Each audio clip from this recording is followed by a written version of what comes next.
How do we create a script using Python? Check this out. I have a terminal open. I'm going to come in here and type dice and hit enter. And every time I run it, it gives me a random number between 1 and 5. Dice is a Python program. It can run anywhere on my computer. And in this video, I'm going to show you how to set this up. I want to show you how to write a script that you can run anywhere on your computer using Python. And I also want to introduce you to a couple modules that I personally use a lot. Things like the OS module and the system module, where you can get things like command line arguments or print all the files in the current folder.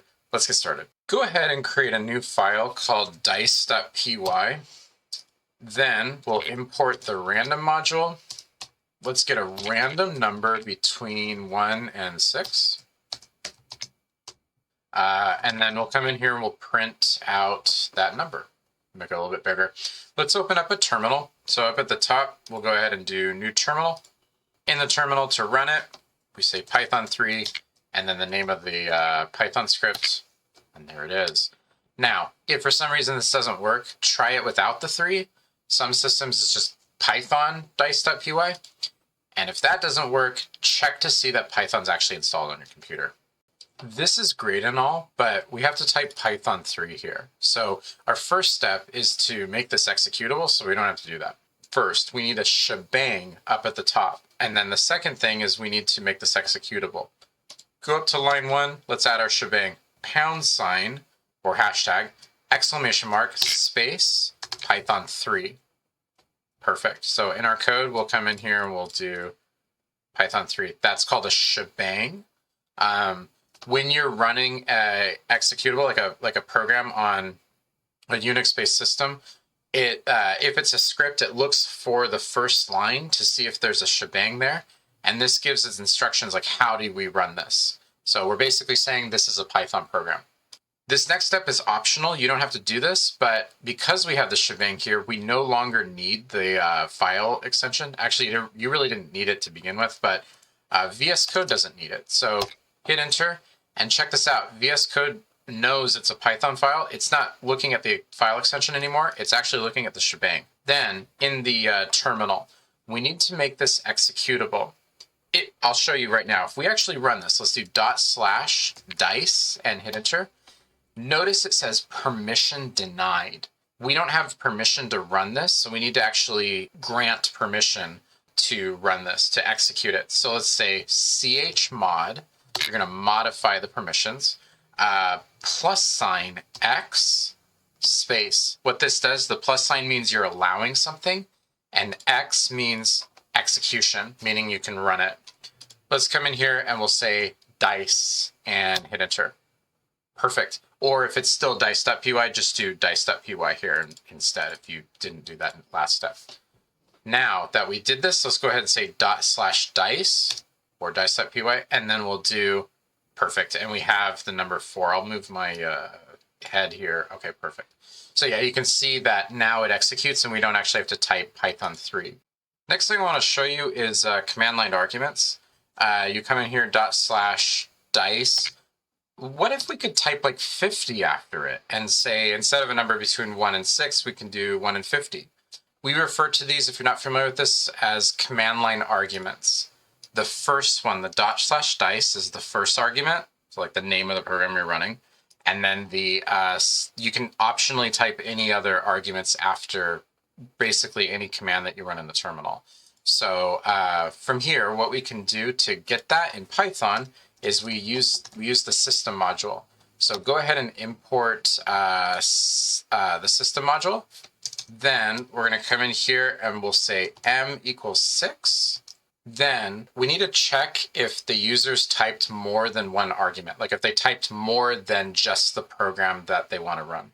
So we'll say if len sys.argv, then we'll do greater than 1, : and hit enter. We're going to say m equals, we'll get sys.argv 1. So this gets the second thing that was typed. So the first thing is the program. The second thing is like 50 or 37 or whatever. One more thing, come in here to line 9. Instead of 6, we're going to say M. Perfect. Let's go ahead. We'll jump into our terminal. We're going to come in and say /dice 50 and hit enter. And you might notice now it's giving us numbers between 1 and 50 instead. Or I could say 500, and now it's giving us numbers between 1 and 500. So to get command line arguments, use the system module in Python. Right now, when you run your program, if you're in the folder, you have to do // and then the name of the program.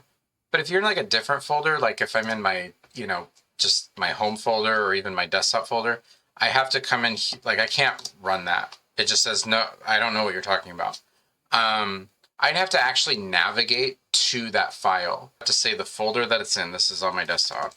I'd actually have to navigate to it. I'd have to say like dice, and it runs, but this is not elegant. This, if this is a program or a script that I want to be able to run anywhere on my computer, it needs to be in a folder that your path variable knows about.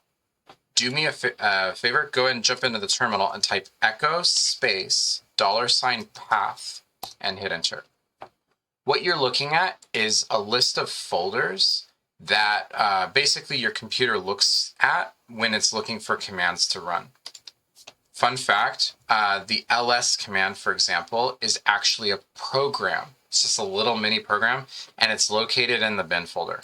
The pwd command, the same.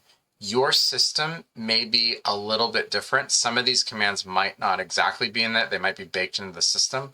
So basically, you have two options. One is to run your command, it just has to be located in one of these folders, right? Or the second option is you need to add the folder that it's in to the path. Also, just a word of caution, there are critical commands in some of these, like especially the /bin folder.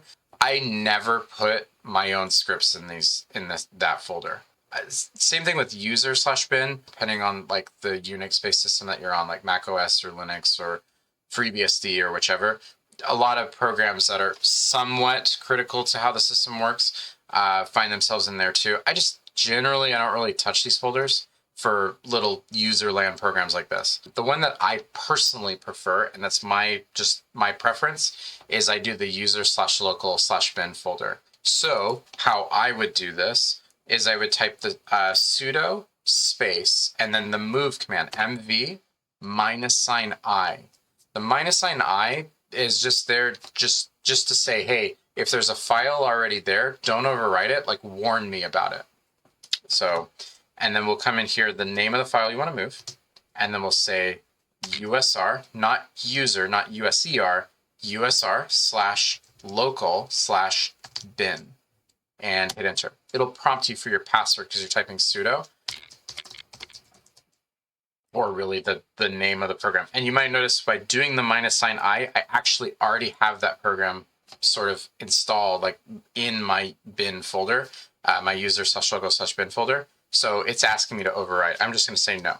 There's another command on Unix-based systems called install, which does something really similar, but in practice, I don't really use it for little things like this. I just use the move command. It's simpler. If you have done that, go ahead and test it by just typing dice, and it should work. And if you're in a different folder, you should be able to type dice, and it's also working too as well. So you just created, if you did that, you created a command that you can run anywhere on your computer, and you can run it nice and elegantly. You can just type dice, and bam, you have numbers anywhere that you want.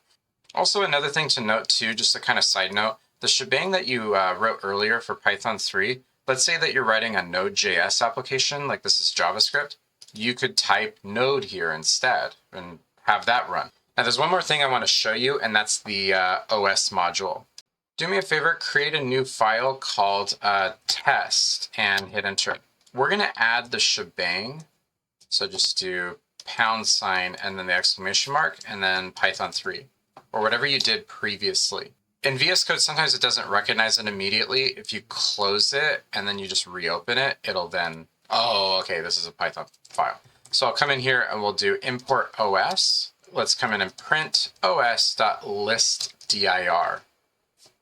And if we come in here and we'll jump into the terminal, and just as practice, make this executable. So say chmod plus x, right? Space plus x, space, and then the name of the file you want to make executable. Hit enter. And then what we're going to do is we'll come in here, say ./test, hit enter, and it actually gives you a list of all of the different files that you find inside of here. If you ran this move command earlier, the dice file won't be here. You can change the directory by using the chdir function. Go to line 3 and say os.chdir, parentheses after it, quotes, ... We're going to go up a folder. I'm going to come in here and you don't have to do the chmod again. You already did it. Just go ahead and run it again.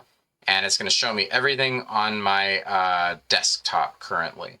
On your computer, it'll show you, like, it'll go up a folder and then it will list everything. Another one I want to make you aware of, and probably the last one that I'll show for this video, is os.system. And this basically allows you to run a command. So I can just come in here, quotes, and anything that you normally type in the terminal, you can just come in there and type it. You can type pwd, you can type, you know, whatever, echo hi or something. Just like you would be typing a command in the terminal, you can just type it there. So the OS module is full of a bunch of other ones of these. I mean, even chmod is in here. You know, there's a bunch of these other functions that you can use for basic kind of scripting. The great thing about this too, I know this is a video about, you know, how to do this on Mac and Linux, but the OS module, these commands, they also work equivalently like on Windows. So when you're writing in Python like this, you know, there's different steps for setting it up on Windows, but the actual Python part, it's very cross-platform. That about wraps it up for this video. These are things that I wish I knew when I first got into scripting. If there's any feedback that you have on this video, please feel free to leave a comment. I'm always looking to improve these videos. Otherwise, thank you so much, and I hope you have a good rest of your day.